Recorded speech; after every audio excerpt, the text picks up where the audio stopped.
Bien, el porqué de este libro, pues los orígenes son que cuando estaba allá por el año 99, 2000, haciendo mi tesis doctoral, uno de los capítulos, la tesis doctoral era sobre la neutralidad de España en la Segunda Guerra Mundial y la ayuda encubierta al eje, la ayuda en secreto a uno de los bandos.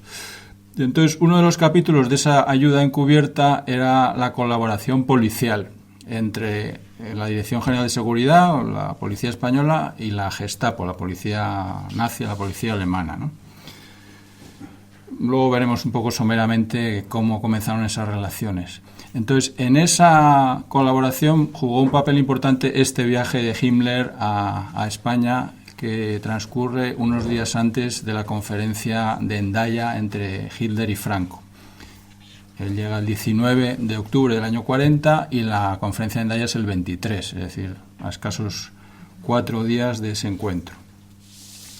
Bien, entonces, pues como digo, a lo largo de esa tesis doctoral empecé a recopilar fotografías con idea de un libro futuro fotográfico sobre ese viaje, del que se sabe muy poco en cuanto al contenido político, porque casi no se redactaron en realidad actas de las conversaciones políticas de la época.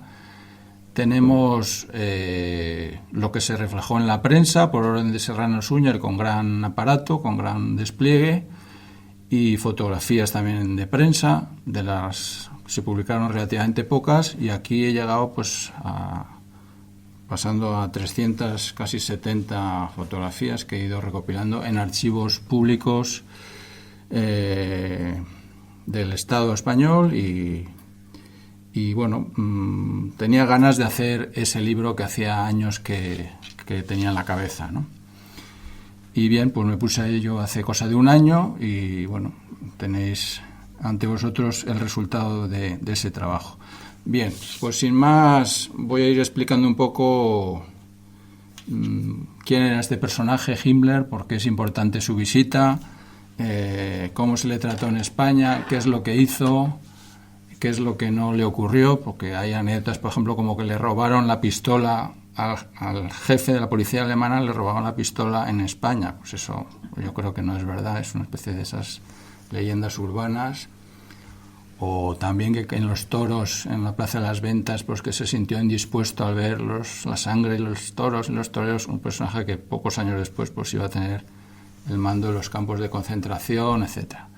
Aunque es verdad que cuando visitaba los campos pues volvía bastante, digamos, enfermo de lo que veía allí y por eso dejó de hacerlo, ¿no? Aprovecho un inciso. Cuando se produce este viaje en octubre del año 40, Himmler no es el Himmler que conocemos todos hoy día, el archicriminal de guerra, el responsable del holocausto, del exterminio de 5.750.000 judíos, 200.000 gitanos, homosexuales, testigos de Jehová, sino que todavía simplemente es un jefe de policía muy importante, nada menos que el Reichsführer de las SS en Alemania, que a lo largo de la guerra va a tener bajo su organización 39 divisiones de un ejército poco menos que privado, con 800.000 hombres, dentro de las SS, lo que se llamaban las SS armadas o Waffen-SS, dentro de las cuales estuvieron un puñado de españoles, como ha tratado en un libro reciente Ángel Pinilla, aquí presente, es decir, los voluntarios españoles en las SS alemanas, y tenemos por aquí en el cartel la portada de su libro. Entonces, la figura de Himmler no era el criminal de guerra que se descubrió a partir del año 45 con la liberación de los campos de exterminio, sino que en esa época que llega a España era un personaje de alto grado, digamos el cuarto en la jerarquía nazi del momento. Estaba Hitler en primer lugar, en segundo Goering, el mariscal Goering, en tercero podía estar Hess, en cuarto lugar Goebbels y en quinto, en orden de importancia, podía estar Himmler, pero realmente el que controlaba la policía política, la policía de seguridad el hombre más temido en Alemania desde el año 33 en adelante, pues va a ser Himmler, ¿no? Con su poderosa policía. Bien, el origen de Himmler, pues nace en Múnich en 1900, exactamente en 1900, de una familia católica. Su padre era un instructor, mejor dicho, un tutor de la monarquía bávara, de la Casa Real de Baviera, por lo tanto, de una familia burguesa católica y tradicional. Tenía 2 hermanos, yo creo que era el último, de los 3. Al nacer en el año 1900, pues no le dio tiempo por la cronología, a participar en la Primera Guerra Mundial, cosa que él habría deseado con toda su alma, y es una de las cosas que se lamentó siempre, ¿no? Veía que todos sus compañeros del partido nazi eran excombatientes de la Primera Guerra Mundial, con esa mística de la trinchera, de los camaradas de combate, y él pues no llegó a tiempo por su juventud y no pudo combatir. Aún así, pues se le ven las fotos que se las arregló para conseguir una serie de medallas un poco de burócrata del partido o de años de servicio en las SS, y él pues también lucía su banda de condecoraciones, ¿no? Bien. La formación de Himmler es de ingeniero agrónomo. Él trabajó en una granja avícola, es decir, muy pocos años, porque enseguida se dedicó a la política. Y en el año 23 no pudo doctorarse en agricultura por la crisis económica de ese año. Y bueno, en esa situación un poco entre paro y de descontento social de la Múnich de ese año, pues se acercó al partido nazi, quedó un poco cautivado por la ideología contra Versalles, contra los aliados, de resurgimiento de Alemania, de volver a formar una Alemania fuerte y grande como en sus días de esplendor, y sobre todo del líder del partido, de Adolf Hitler, ¿no?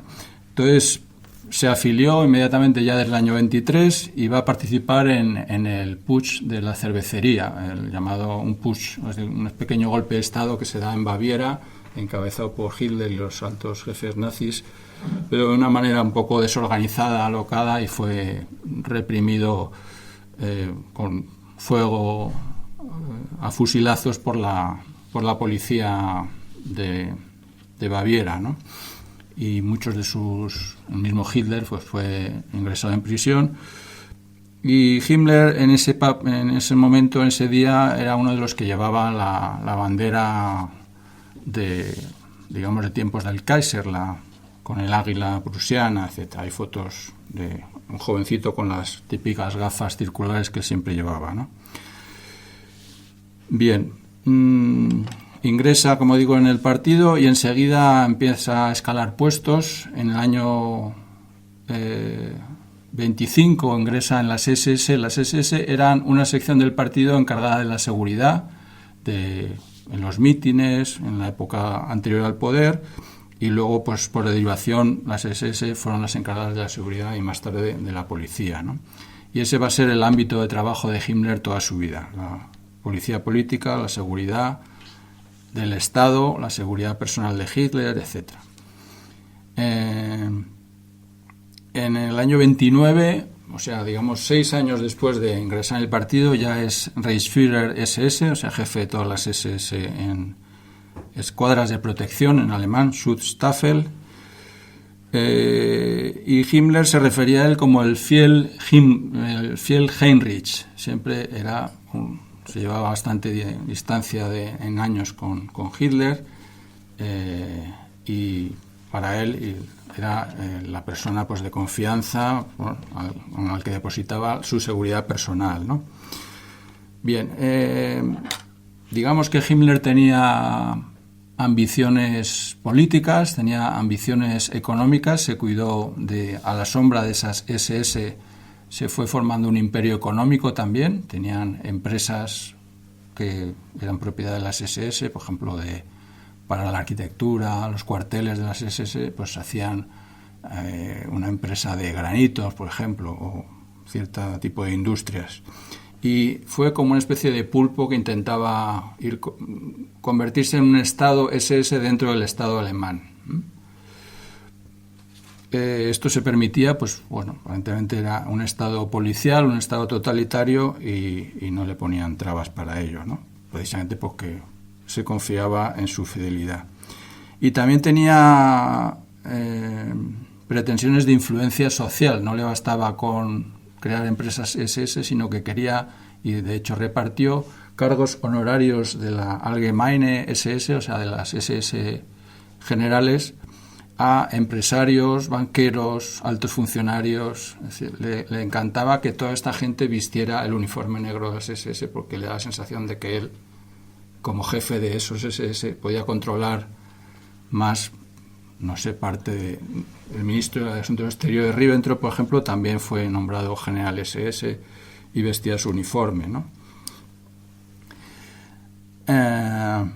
Bien, como hobby personal, privado, pero que era conocido de todos, era su pasión por dos cosas: el ocultismo, un poco la magia, el ocultismo,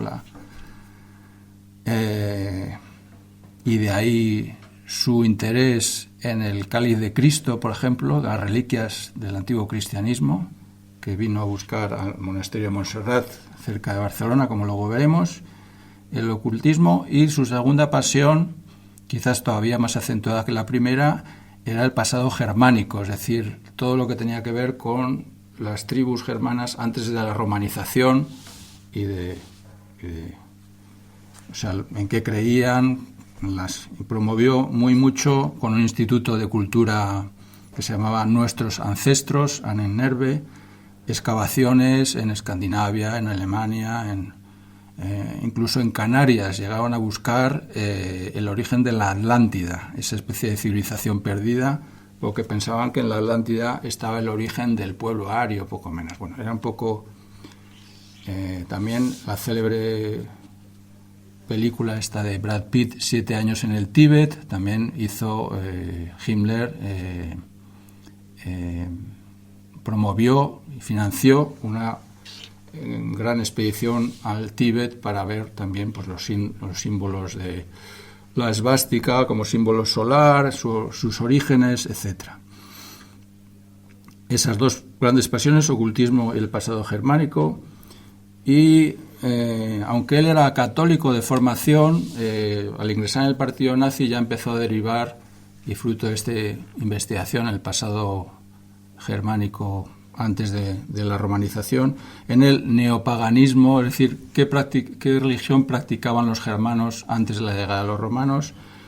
Y se sospecha, bueno, se tiene cierta, porque en algunas conversaciones Hitler lo llegó a decir, que después de la guerra el siguiente enemigo a abatir, una vez abatió el comunismo y, por así decir, el capitalismo occidental, pues sería la Iglesia Católica. Y entonces aspiraban a acabar con la Iglesia Católica, por lo menos en Alemania y en la Europa ocupada, e instalar una especie de religión neopagana germánica.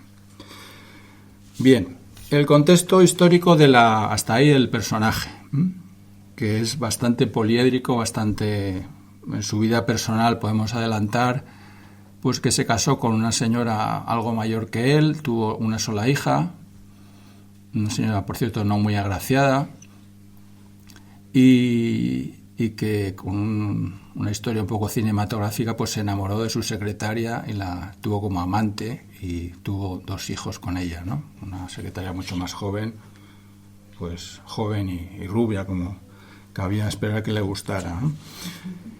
Bien, el contexto histórico de la visita. ¿Qué ocurre en Europa en octubre del año 40 cuando se desarrolla este viaje, ¿no? Pues tenemos que Alemania ha derrotado a Francia, a Bélgica, a Holanda, es la dueña de toda Europa occidental, y solo queda el desafío que supone Inglaterra, la Inglaterra de Churchill en su isla, que todavía no ha sido conquistada por las tropas alemanas, ¿no? En octubre del 40 ya ha pasado la batalla de Inglaterra, que los alemanes con grandes bajas en aviación han perdido, y entonces no se dan los presupuestos necesarios para una invasión alemana de Inglaterra. ¿Y qué va a decidir Hitler entonces, aconsejado por sus militares? Pues la estrategia indirecta, que es atacar a Inglaterra en Suez y en Gibraltar. Para Gibraltar necesita la ayuda española. Y de ahí la iniciativa de entrevistarse con Franco en Hendaya y conseguir la implicación de España en la guerra. Que entonces no es una guerra mundial, esto hay que aclararlo porque a veces lleva a confusión, es una guerra solo entre Alemania y Inglaterra y su imperio. No ha entrado Estados Unidos, no ha entrado Rusia, no ha entrado Japón. Y en los cálculos de Franco y otros observadores, pues hay la posibilidad de que Inglaterra doble la rodilla en semanas y conviene, si es una guerra corta, que España esté preparada para poder intervenir a cambio de un imperio colonial que se traducía en Marruecos francés al completo, la región occidental de Argelia y una ampliación de la Guinea española. Bueno, pues con esas premisas va Franco a Hendaya y están 7 horas hablando con una cena por medio y no llegan a un acuerdo. Hitler viene a decir que esas posesiones en el norte de África no están en sus manos, son de Vichy, del mariscal Pétain, y que si se las cede a España hay peligro de provocar un frente africano y complicar la situación estratégica notablemente. Pero todo eso, estamos adelantando acontecimientos, ocurre el 23 en Hendaya. Ahora estamos en el 19 cuando llega Himmler a España. Simplemente anotar la estrategia indirecta de golpear a los británicos en Gibraltar y en Suez, cerrando el Mediterráneo, y se suponía que con la pérdida de Gibraltar, pues, y seguramente Portugal, la invasión de Portugal, pues que Churchill caería de su gobierno y los ingleses pues montarían un gobierno alternativo en búsqueda de una paz antes de perder todavía más posiciones, ¿no? Bien, ese es el contexto un poco estratégico, bélico de la época. Y 4 días antes de Hendaya, lo que interesa al gobierno español es contentar a los alemanes en general. Bien, ¿cómo se les contenta? Pues si hay programada una visita de un alto jefe alemán, pues vamos a recibirle como un jefe de Estado, aunque era un jefe de policía, ni siquiera tenía categoría de ministro. Pero bueno, se trataba un poco de alfombra roja, todo tipo de cenas en el Ritz, todo tipo de un trato de primer nivel, ¿no? para este personaje. Bueno, y aprovecho para hacer un inciso que creo que no lo he hecho. Bueno, pues si no lo repito para que se os grabe mejor. Que Himmler no era un criminal de guerra, creo que lo he dicho antes. En el año 40 es un jefe de policía importante en el régimen, pero no tiene todo ese lastre, ese pasado criminal que se va a revelar 5 años después con la liberación de los campos de exterminio. Bien, entonces, ¿cómo se genera esa visita? ¿Por qué? Pues bueno, tiene en lo que es la relación entre las dos policías, la española y la alemana. Su precedente inmediato es un acuerdo policial del año 1928 que el general Martínez Anido, en la dictadura de Primo de Rivera, concierta con la República de Weimar alemana, con la policía alemana. ¿Para qué? Para el seguimiento de comunistas, anarquistas, socialistas, masones, que circularan, que fueran de origen español y que circularan por Alemania o su zona de influencia. Es un acuerdo meramente de información, de intercambio de información. Lo gracioso, un poco anécdota, es los telegramas tenían que ir firmados por parte alemana como Siegfried o Tristán y por parte española como Alonso, Quijano, el Quijote, o Sancho. Es decir, tampoco se rompieron la cabeza a la hora de... Cualquier criptógrafo sabría, oiga, pues esto es un intercambio entre alemanes y españoles, ¿no? Bien, este es un intercambio informativo de las dos policías para lo que llamaban perseguir a enemigos del Estado en aquel momento, y es el precedente inmediato del segundo gran acuerdo policial, mucho más importante, que es 10 años después. En plena guerra civil, en julio del año 38, Himmler, conocedor de este antiguo acuerdo con España, quiere hacer una especie de pool o de agrupación de policías europeas contra el comunismo. Entonces ya tiene la policía italiana en un acuerdo, la policía húngara, va a ir enseguida por la policía polaca, le falta la policía española y la portuguesa. Todos ellos países con dictaduras, semidictaduras y anticomunistas. Entonces estaba el tema también de las brigadas internacionales. Como sabéis, en la Guerra Civil Española el Partido Comunista, el Comité Central en Moscú, hizo una gran campaña para movilizar a comunistas de toda Europa para que vinieran a luchar, a defender a la República y sus, entre comillas, libertades. Entonces se movilizaron cerca de 30.000 voluntarios de hasta 40 países y había entre ellos 5.000 alemanes en la brigada Thälmann. Y estos brigadistas internacionales, comunistas por supuesto, pues eran objetivo prioritario de Himmler, echar mano de ellos, ¿no? Cayeron como prisioneros de guerra unos 300 de estos comunistas alemanes y unos 430 austriacos que también estaban en esa brigada o en otra de habla alemana. Es decir, unos 730 voluntarios de habla alemana eran susceptibles de algún tipo de colaboración en cuanto a su extradición, etc. Entonces a Himmler se le ocurre, bueno, voy a reactivar lo de Martínez Anido, que seguía siendo en el año 38 ministro de Gobernación en la Junta Técnica de Burgos, y manda a un inspector, y efectivamente firman un acuerdo en 10 puntos. Lo más importante del acuerdo, en lo que se diferenciaba del anterior, son las extradiciones irregulares, es decir, ellos, los alemanes, Himmler puede echar mano de esos brigadistas comunistas y sin intervención de juez ni Consejo de Guerra ni nada, la policía española los entrega y se los llevan en avión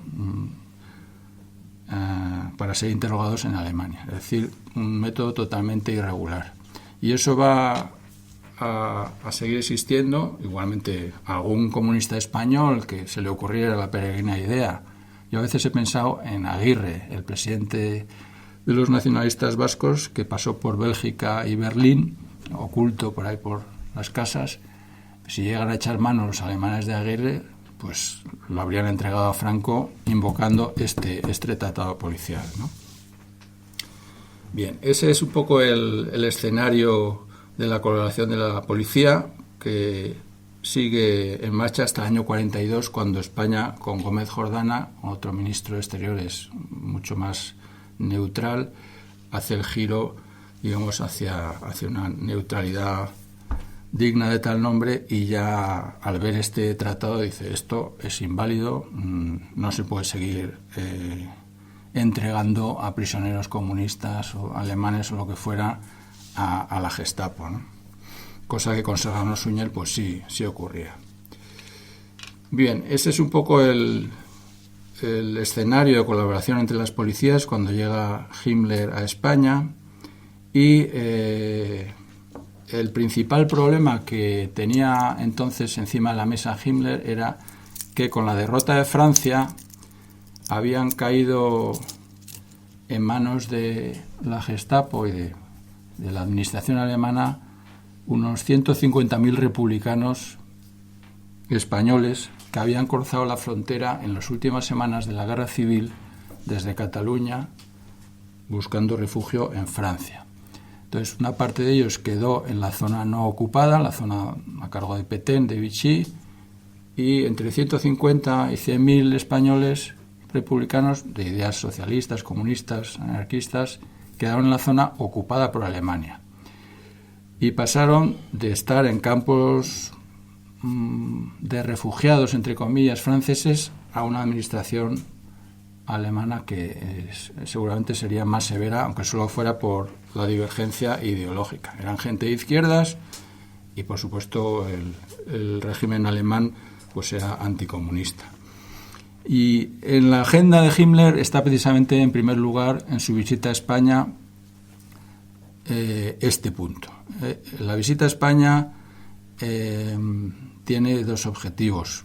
Uno policial estrictamente, que es preguntar al gobierno de Franco qué hacemos o qué puedo hacer como jefe de la policía alemana con esos 150.000 españoles en Francia. ¿Los puedo emplear como obreros en la industria alemana?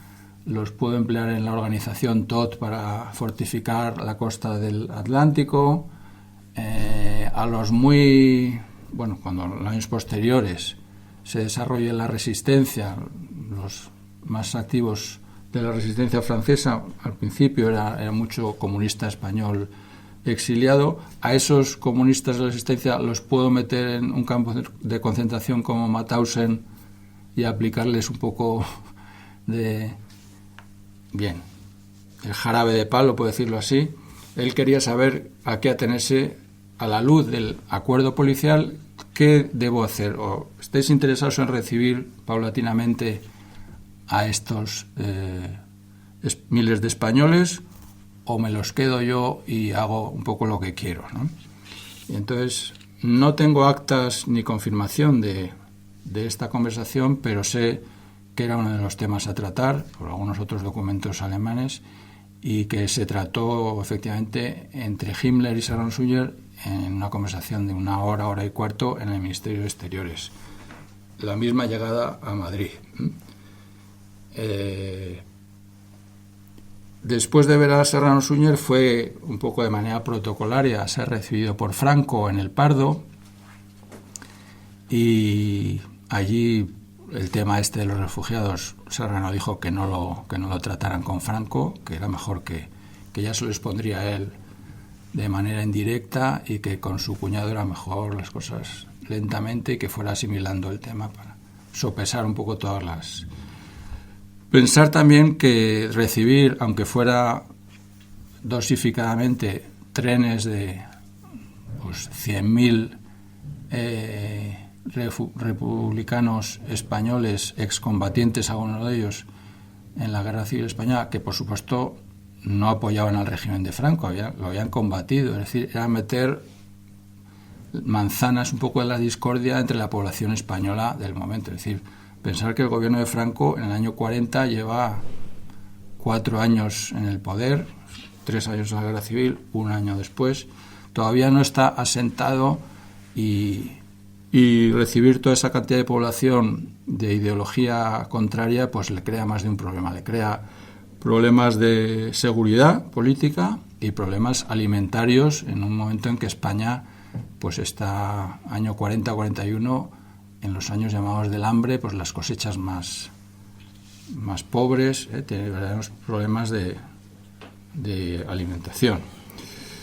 Bien, más cositas por ir avanzando y que no me quedan nada, 10 minutos.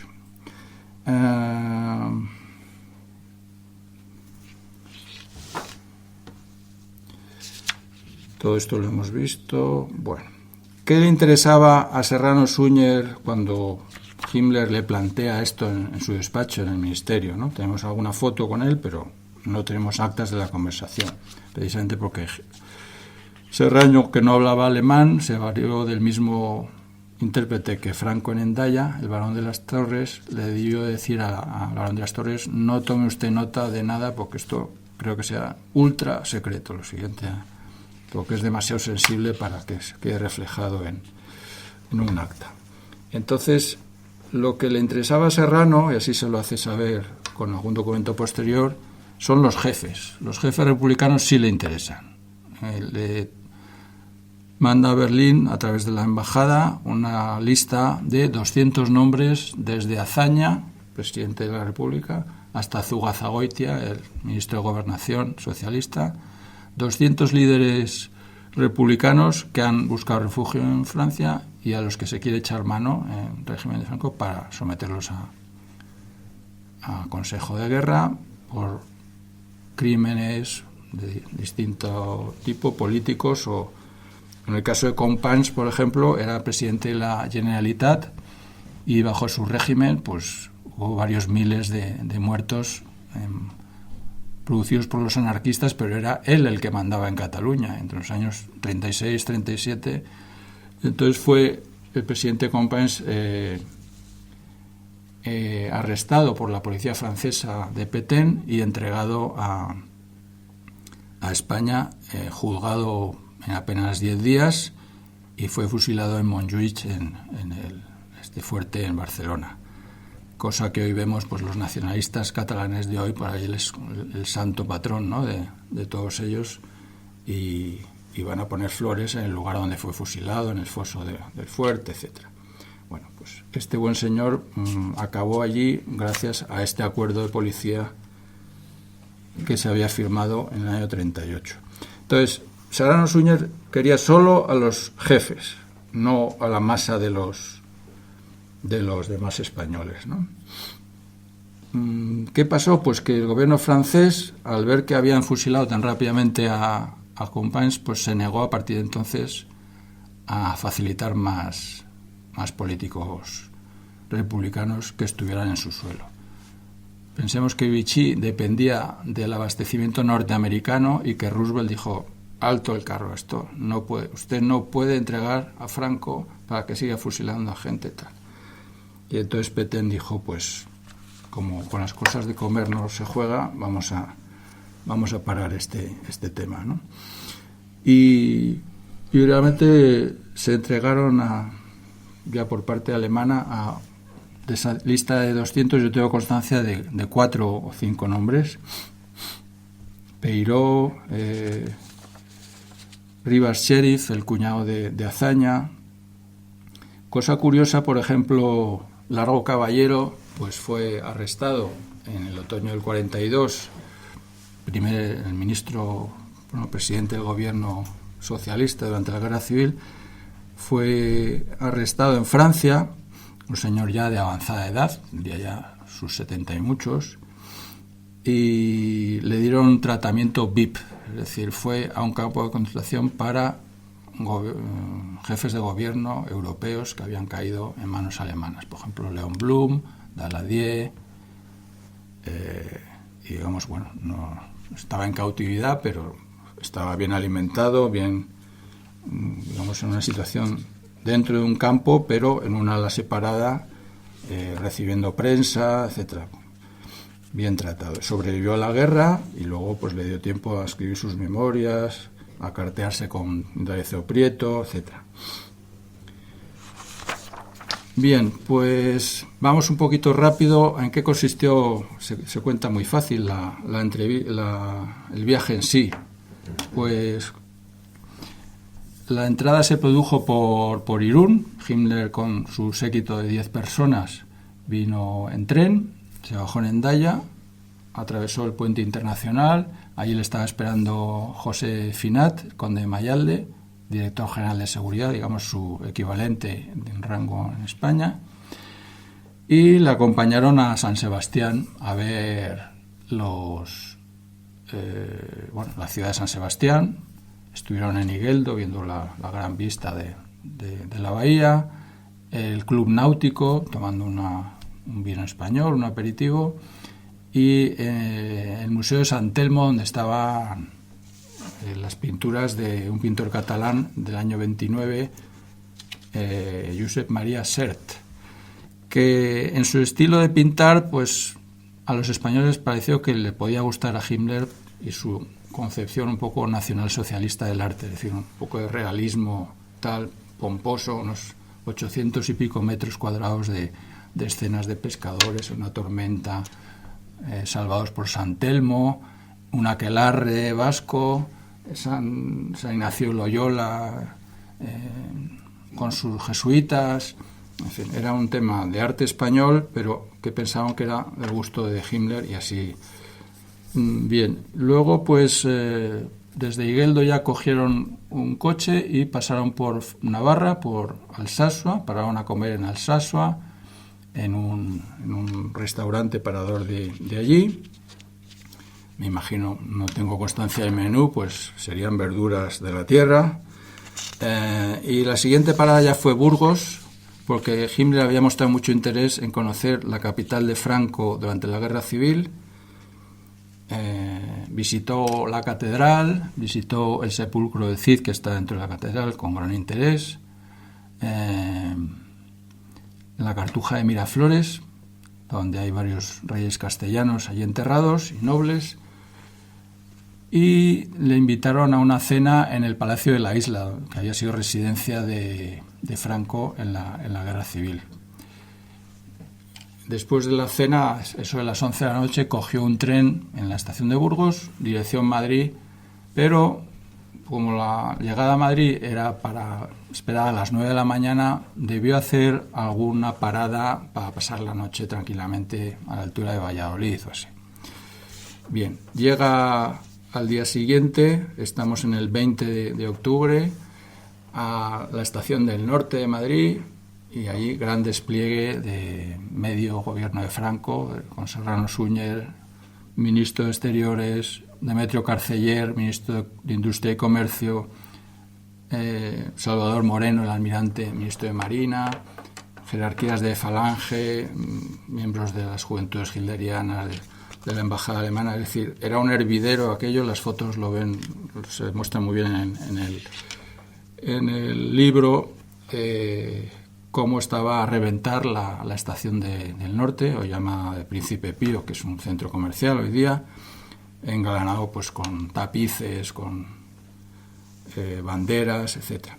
Y de allí cogieron Serrano Suñer, Finat y él un coche, una caravana de coches, les llevaron al Ritz, al Hotel Ritz, donde se alojaría en su estancia en Madrid. He hecho referencia antes, lo primero que hizo fue ir a ver a Serrano Suñer, luego a Franco, luego hubo por la tarde, noche, una cena en el propio Hotel Ritz. Estoy equivocándome, una cena en el hoy Senado, en aquella época Palacio de la Junta de Falange, con Pilar Primo de Rivera, Miguel Primo de Rivera, 85 altos jerarcas de Falange. Digamos una cena de gala. Al día siguiente fue la visita al Escorial, al monasterio del Escorial. Le enseñaron con detalle el monasterio, un poco el escaparate o la imagen de la España imperial en su máximo momento de esplendor, la época de Felipe II. Y luego el segundo motivo, y quizás todavía más importante, era que ahí estaba la tumba de José Antonio Primo de Rivera en el altar mayor, y bueno, depositó allí una corona de laurel con gamboato, formaciones de las Juventudes Hitlerianas y de Falange a un lado y a otro. Antes había habido un desfile en la lonja. Bien, esa misma mañana se trasladan a Toledo, al Alcázar de Toledo, donde tras saludar a las autoridades pues le espera en lo alto de la ciudad, en el Alcázar, totalmente destruido por la Guerra Civil, o en gran parte, el general Moscardó, el héroe del Alcázar, que es el que le va a enseñar pues le va a contar los 70 días que aguantó con cadetes, guardias civiles, familias, el asedio republicano, pues con todo tipo de penalidades de hambre, de sed, de los ataques republicanos que iban desmoronando día tras día la estructura de una fortaleza tan impresionante como era el Alcázar. Quedó pues muy, muy impresionado por el relato de Moscardó y por lo que allí vio. Hay también bastantes fotografías de ese evento en el libro.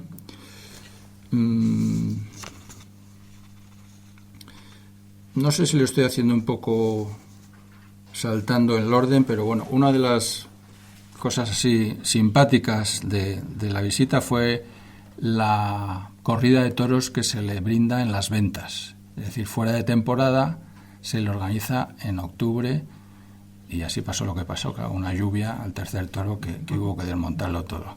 Pero bueno, estaban convocados Marcial Lalanda, Pepe Luis Vázquez y Rafael Ortega Gallito, con toros de Escudero y de Ranz, creo que se llama, de otra ganadería. Pero bueno, solo pudo ver los 3 primeros toros. Aún así, las fotos son muy, muy graciosas. Ves la montera de Marcial Lalanda y Himmler ahí con su uniforme y tal, todo serio, mirando con prismáticos a los toreros, ¿no? Mientras el intérprete pues le intentaba explicar las faenas, entrar a matar, etc. Y lo curioso es que invitó a subir a los 3 toreros. Solo hay fotos de 2. Yo no sé si Pepe Luis Vázquez no quiso subir o qué. Subieron a la tribuna y allí como los alemanes tenían condecoraciones para todo, pero para toreros no, pues entonces les dio un emblema de domador de caballos, de Ritter, Meister, no sé cuántos, en oro y tal, en su cajita y tal. Entonces se ven las fotos ese detalle. Y luego sí les regaló, les hizo llegar, no sé si más tarde, una cajetilla de oro, de plata a cada uno de ellos. Y bueno, pues son simpáticas, curiosas las fotos de un torero vestido de luces en contraste con el uniforme SS de Himmler y sus ayudantes, ¿no? Bien, pues vamos terminando. ¿Qué más queda? Bueno, sí, el Museo del Prado en Madrid y el Museo Arqueológico. En el Museo del Prado y también en el Escorial tuvo como guía a un arqueólogo muy famoso en la época, que era Julio Martínez de Santaolalla, que era pues un arqueólogo competente, pero dada la etapa filogermánica de la época, era, digamos, propenso a la teoría siguiente, era que en la cultura peninsular antigua, de los tiempos anteriores a Roma, había pesado mucho más lo celta que lo ibero. Es decir, lo celta por derivación de lo ario. Digamos, Himmler y sus arqueólogos pensaban que si la Atlántida, que si la península, que había tenido mucho más importancia lo celta, lo ario, y en esto, pues, no sé si por interés particular, para que financiara sus excavaciones o por lo que fuera, o porque así lo creía, Santaolalla le doraba la píldora a Himmler, ¿no? Le regalaba el oído. Y fue Santaolalla su guía tanto en el Museo del Prado como en el Museo Arqueológico. ¿Qué le llamó más la atención en el Museo del Prado? El Bosco, el tríptico del Jardín de las Delicias del Bosco, con esa visión un poco del paraíso, el infierno, esa visión un poco fantasmagórica de esos seres extraños. Se pasó un buen rato siguiendo las explicaciones de Santaolalla sobre este cuadro. Y luego, curiosamente, el descendimiento de Van der Weyden. También hay una foto que se quedó quizás le recordaba a su infancia como católico, etcétera. Se quedó muy impactado con esos 2 cuadros. Luego le enseñaron, pues, Carlos V en Milberg, de Tiziano, las Meninas, las Lanzas de Velázquez. Curiosamente no le gustaron nada o no mostró ningún aprecio por las pinturas negras de Goya. Digamos que era una etapa que él consideraba que no era de su agrado. Ese tipo, igual que, bueno, hablaban los nazis de arte degenerado, pues a todos los expresionistas o todo el arte pictórico casi del siglo XX o del año 14 en adelante, para ellos era arte degenerado, ¿no? Eran en esto similares a los soviéticos, partidarios de casi el realismo en pintura, ¿no? Bueno, pues ¿qué más nos queda? Pues poco más, que hubo varias cenas en el Ritz, 2 de ellas, luego brevemente Barcelona. Barcelona, ¿por qué es importante? Le recibe el general Orgaz. Pues porque quería ver a toda costa el monasterio de Montserrat. ¿Y por qué Montserrat? Porque le había llegado la onda, la noticia, a través de un arqueólogo alemán, que en el monasterio de Montserrat podía encontrarse el cáliz de Cristo en la última cena, es decir, el Santo Grial. ¿Y por qué esta obsesión por el Santo Grial? Igual que la tenían, y eso sí lo tenían en sus manos, la lanza de Longinos, la lanza que penetró en el pecho, en el costado de Jesús crucificado, ¿no? Porque pensaban que tenía poderes mágicos, que le iban a poder, teniendo varias reliquias,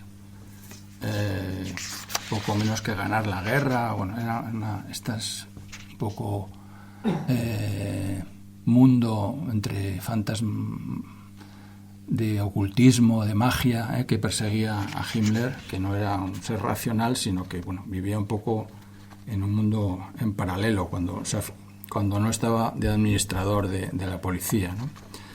Entonces pasó por Barcelona, comió en el Rich y por la tarde le llevaron a ver el monasterio de Montserrat, que también vienen varias fotos, recibido por los abades del monasterio. Allí enseguida, aparte de ver la moreneta, que sale también una foto, él se negó a besar la imagen, pero sí, ya no podía aguantar más y dijo, así un poco tímidamente, y aquí no tendrán algo que ver con el Santo Grial, el cáliz de Cristo y tal. Y entonces le miraron muy asombrados el abad y otros monjes benedictinos. Pues aquí no tenemos ni noción de esto, de que nos está usted hablando. Pensábamos que eso se habría quedado en Jerusalén o donde fuera, ¿no? En casa de Pedro de Arimatea, José de Arimatea. Entonces él se fue convencido que le engañaban, que allí seguramente lo tenían, pero que no habían querido confirmárselo. Y después volvió, como digo, bastante decepcionado a Barcelona. Esa tarde estuvo en el consulado de Alemania con la colonia alemana en Barcelona. Hubo una cena, ya voy terminando, una cena ofrecida por el Ayuntamiento de Barcelona, por Miguel Mateu i Pla, el alcalde de la época, gran amigo de Franco, en cuya casa se alojó Franco cuando fue a ver a Mussolini en Perelada, a la ida y a la vuelta. Pues también hay fotos de Mateu con Himmler. Y después de la cena, pues a cualquiera se le habría atragantado un poco la cena y el postre, pero se fueron a ver una checa. Es decir, una checa es una prisión de la represión republicana asesorada por los soviéticos en la calle Valmayor de Barcelona. Era un sitio siniestro, era un sitio con unas celdas que ponían, por ejemplo, para hacer la vida imposible a un recluso, ¿no? El suelo estaba inclinado y con ladrillos para que no pudiera caminar en la celda, ni ponían unas luces que daban vueltas, no dejaban dormir por la noche, o unos pitidos. Es decir, le estuvieron enseñando una serie de celdas de estas de tortura diseñadas por, no sé si era un tío serbio, un tío eslavo, a las órdenes de los soviéticos. Y quedó impresionadísimo de la perversidad, ¿no? de los soviéticos y la asesoría al SIM republicano, al Servicio de Inteligencia Militar republicano, que era el que regentaba, creo recordar, esa prisión. Es decir, las checas, las prisiones, que en Madrid hubo muchísimas. En Madrid hay algunos libros dedicados a eso. Prisiones organizadas por cada partido o sindicato del Frente Popular para arrestar, torturar y matar a sus enemigos de clase o lo que fueran, ¿no? Entonces eso, sobre todo en Madrid, se dio en los primeros meses de la Guerra Civil, entre julio y noviembre, diciembre del 36 fue su época más de mayores crímenes. Bien, pues ya termino. Después de la checa, al día siguiente de dormir en el Rich, le acompañaron de nuevo al aeropuerto del Prat y se volvió a despedir de Orgaz, de Finat, que había venido de Madrid a despedirse. y se subió a dos Junkers 52, esos trimotores de la época, con todo su séquito, y partieron rumbo a Berlín haciendo, creo recordar, no sé por qué, como 6 escalas en el viaje. No pudieron hacer un viaje. Yo pensaría que con una escala para combustible bastaba, que por lo visto la autonomía no era lo suficiente. Y bueno, pues de este viaje no se conservan en los archivos alemanes ni una crónica. Yo creo que él informó al ministro Ribbentrop de Exteriores a su llegada a Berlín de lo que había observado en España, pero él era un hombre minucioso, llevaba a veces diario, tal. No hay constancia de lo que se trató, de las impresiones personales que él tuvo. Entonces solo queda lo que se reflejó en la prensa y las fotografías, que muchas hablan por sí mismas, ¿no? Y bueno, en principio esto es un poco todo lo que os quería contar. Las más profundidades y detalles los encontraréis en el libro. Espero que no haya sido muy pesado. Muchas gracias. Sí, pero bueno, dejó escrito algo, y yo recuerdo ir a su casa a preguntarle un poco expresamente por este tema, ¿no? Y él, que era un abogado muy brillante, con muchas horas de vuelo, pues enseguida mirando así un poco al techo, haciendo memoria, me dijo, bueno, yo creo que vino a darse importancia aquí a España. Callado absolutamente del tema de los refugiados republicanos o cosas policiales. No, que es verdad que vino a hacer turismo, que fue a muchos sitios, ¿no?, fuera de Madrid y dentro, a temas culturales, pero yo creo que sospecho que vino a algo más. Y no lo he contado antes, es que la visita de Himmler era la invitación que seguía a una visita que Himmler había hecho a Mayalde, a Finat, en Berlín, en agosto del 40, es decir, Mayalde, el español, el jefe de la Dirección General de Seguridad, estuvo en Berlín en agosto, estuvieron agasajando bien, enseñándole los archivos policiales, el sistema de funcionamiento. Estuvo 4 días, creo recordar, y Finat al salir pues dijo, Reichsführer, cuente usted con que tiene que venir a España cuando quiera, tal. Quedó un poco en suspenso la fecha, y esto pues Himmler debió decir, venga, pues antes de Hendaya, 4 o 5 días antes, vamos a ver si les aprieto con esto de los republicanos y que me digan de una vez qué puedo hacer con ellos, si se los despacho, si se los entrego o qué. Entonces no he contado, pero bueno, 7.000 de ellos llegaron, los de la resistencia, los más comunistas, o por decir así, los más antifranco, que habían estado en acciones de sabotaje en Francia, etcétera. Acabaron en Mauthausen, un campo de concentración en Austria, y de esos 7.000, creo recordar que unos 4.200 murieron, pues, al estar 4 o 5 años allí, en un régimen bastante severo, aunque los españoles de Mauthausen eran un poco una mafia y se apoyaban entre ellos, y pues uno estaba en el botiquín, otro en las oficinas, otro en la lavandería, y entonces fueron de las nacionalidades allí prisioneras que mejor resistieron las condiciones siempre terribles de un campo de concentración, pero no era un campo de exterminio, era un campo de trabajo. Bien. Si alguna... ¿Los otros? ¿Qué otros? ¿Hasta 100.000? A ver, los que se quedaron en Francia, bueno, hubo unos 30.000 fueron a la organización TOT, que era una organización alemana para construir búnkeres y cosas en fortificaciones, todo el Atlántico, desde Noruega a España, toda la costa estaba llena de búnkeres con cañones, y en esa construcción participaron, por supuesto, empresas francesas, que casi siempre son, o sea, hubo mucho dinero que se hizo por franceses con esos contratos, y la mano de obra fue de muchos países, pero 30.000 o así de españoles, y 40.000 fueron a industrias en Alemania de armamento, otro tipo de industrias. ¿Se los quedaron, vaya? Se los quedaron porque gobierno español dijo que solo los jefes, que los demás pues que podían hacer un poco lo que querían. Y luego la mayor parte de ellos, mujeres, niños, ancianos, tal, se integraron mal que bien en la sociedad francesa y muchos han rehecho sus vidas y bueno, allí se quedaron, ¿no? Es decir, que los franceses al principio se portaron regular porque los internaron en unos campos con alambre de espino, era gente refugiada, o sea, de una guerra civil, en una playa, en campos improvisados, que había tifus, que había de todo, en los primeros meses del año 39, y los niños y las madres pues hicieron una campaña para que los acogieran familias privadas francesas. Entonces hubo una parte que sí, se salvaron gracias a eso.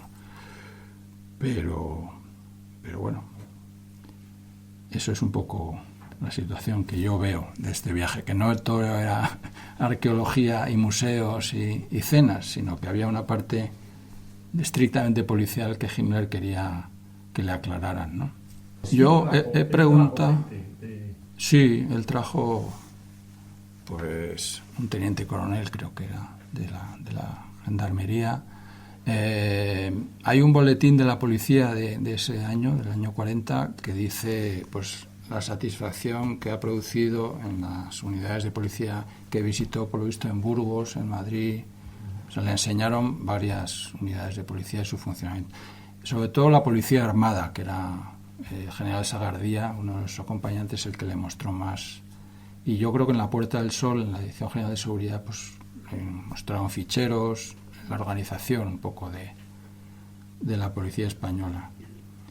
Pero sí, yo creo que trajo el séquito, por lo menos que yo recuerde, dos de sus acompañantes eran policías profesionales. Sí, había misiones, igual que fueron militares del aire, de marina, a hacer cursos en Alemania, también hubo policías españoles que fueron, porque tengamos en cuenta que era de las policías más modernas de la época. Por ejemplo, gracias a, ese es un dato que no se sabe, IBM, la compañía informática IBM, le facilitó a Alemania y a la Gestapo tarjetas perforadas de este tamaño, las que se usaban para elecciones y los exámenes en las universidades, tal. Pues en los años 30 eso servía para un fichero policial, para intercambiar datos. Es decir, IBM estaba bastante pringada, hizo negocios con la Gestapo. Eso, hay un libro así de gordo escrito por un norteamericano sobre eso. Yo tampoco he encontrado... Alguien me dijo, pues tienes que ver la denuncia que existe en no sé qué comisaría de policía del robo de la cartera. Sé que hay una novela que especula con eso, pero a mí, yo he visto las fotos, la pistola en fotos que aparece con su pistola tal cual, y la cartera, pues yo no sé. Parece que es robar al jefe de una policía tan temible como era la Gestapo en España, pues diría un poco la picaresca de España, que somos capaces de lo que sea. Pero vamos, no le veo yo mucho recorrido a ese. Yo lo veo más como un mito. El día que encuentre algo fehaciente, pues sí, lo consideraré cierto, pero mientras tanto